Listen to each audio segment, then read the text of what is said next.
ماں باپ زندہ ہوتے تو شاید اس طرح کی ضلالت نہ ہوتی، لیکن ماں باپ کے نہ ہونے کی وجہ سے مجھے زندگی میں ٹھوکروں کا سامنا کرنا پڑا تھا۔ آج حویلی جاتے مجھے بہت خوف آ رہا تھا۔ کچھ دن ہوئے تھے حویلی کے ساتھ، مجھے اب اپنے گھر سے بھی خوف آنے لگا۔ اپنے بچے کو لے کر نہ جانے کیوں میرے دل میں خوف بیٹھا جا رہا تھا۔ ان وسوسوں نے مجھے سکون سے سونے تک نہیں دیا۔ ساری رات میری آنکھ نہیں لگی۔ میں اپنے گھر سابقہ شوہر کو یاد کر کے زاروں قطار رو رہی تھی اور سوچ رہی تھی کہ مجھے کس راستے پر افضل نے چلا دیا، جہاں کہیں دور تک منزل دکھائی نہیں دیتی۔ اکیلی اس راستے پر چلتی جا رہی تھی۔ حسین کو لے کر میرے دل میں طرح طرح کے خیال آ رہے تھے۔ تبھی میرے بے چین دل نے تہجد کی نماز پڑھنے کا ارادہ کیا۔ جیسے ہی تہجد کی نماز سے فارغ ہوئی تو میں نے سورہ جن کی تلاوت شروع کی۔ سورہ جن کی تلاوت کرنا میری روزمرہ کی عادت تھی۔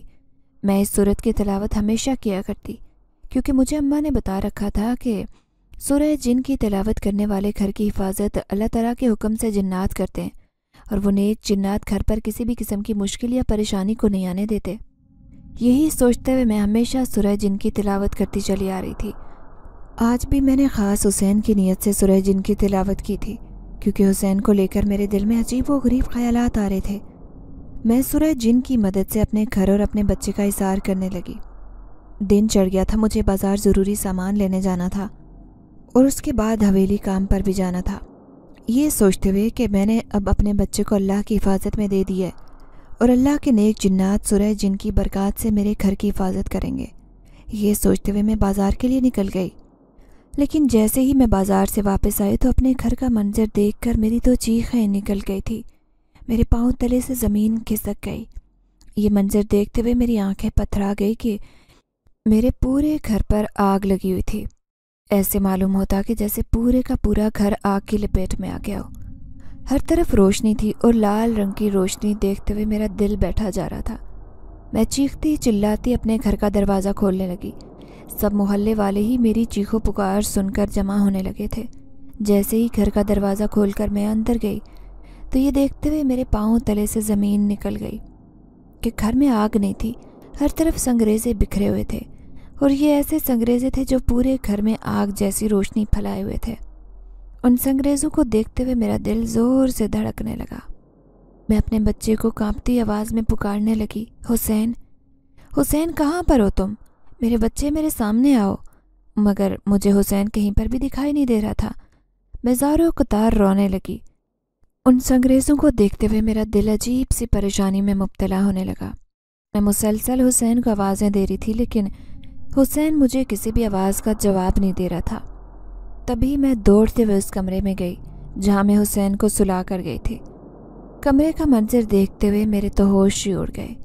یہ ایک معجزہ تھا، اور یہ معجزہ دیکھتے ہوئے سب لوگ سجدے میں گر پڑے، کیونکہ 40 جنات میرے بچے کی حفاظت میں کھڑے تھے۔ میں جنات کو دیکھتے ہوئے بالکل نہیں گھبرائی تھی، کیونکہ میں جانتی تھی کہ یہ سب کچھ سورہ جن کا کمال ہے۔ میرے ساتھ محلے والے یہ سب کچھ دیکھتے ہوئے خوفزدہ ہونے لگ گئے تھے۔ سبھی سجدے میں گر گئے اور اللہ تعالیٰ سے ہر کوئی اپنے اپنے گناہوں کی معافی مانگنے لگا۔ میں بھی سجدے میں گرتے ہوئے اللہ کا شکر بجا لائی اور سوچنے لگی کہ میری ماں کی کہی بات جھوٹ نہیں تھی۔ میری ماں ہمیشہ کہا کرتی تھی کہ اللہ پاک کے کلام میں بہت طاقت ہے۔ کبھی بھی زندگی میں کسی مشکل کا سامنا کرنا پڑے تو سوائے خدا کے کسی کو مت پکارنا، اللہ کے ساتھ کسی کو شریک مت ٹھہرانا۔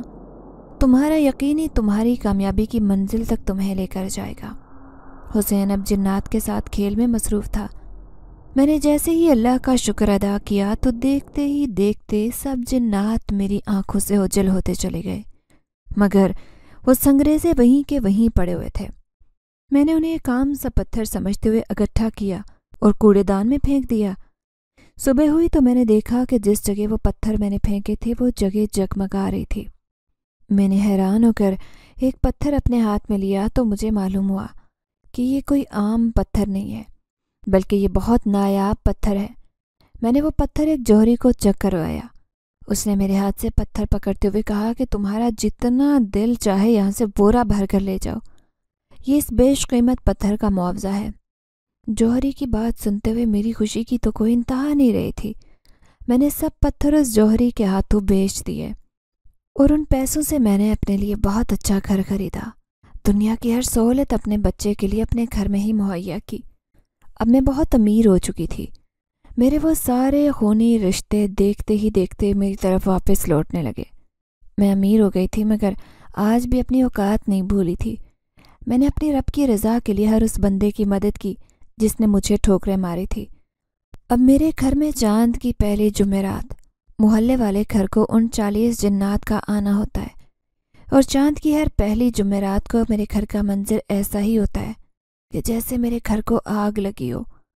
میں تو جانتی تھی کہ یہ روشنی قیمتی پتھروں کی وجہ سے ہے، لیکن ارد گرد کے لوگ گھر کا منظر دیکھتے ہوئے خوفزدہ ہو جایا کرتے۔ اب تو سب میرے ساتھ حسن سلوک سے پیش آنے لگے تھے۔ سب لوگ کہتے کہ یہ اللہ کی نیک بندی ہے اور اس کے گھر میں تو جنات حاضری دیتے ہیں۔ ہر کوئی اپنا مسئلہ لے کر میرے پاس چلا آتا۔ جیسے ہی میں دعا کرتی تو وہ دعا فوراً قبول ہو جاتی۔ لوگوں نے جس قدر مجھے ذلیل و رسوا کیا تھا اس قدر ہی میرے رب نے مجھے عزت اور عروج بخشا تھا۔ میں آج بھی سورہ جن کی تلاوت کرتی ہوں اور اپنے رب کی ہر نعمت پر شکر بجا لاتی ہوں۔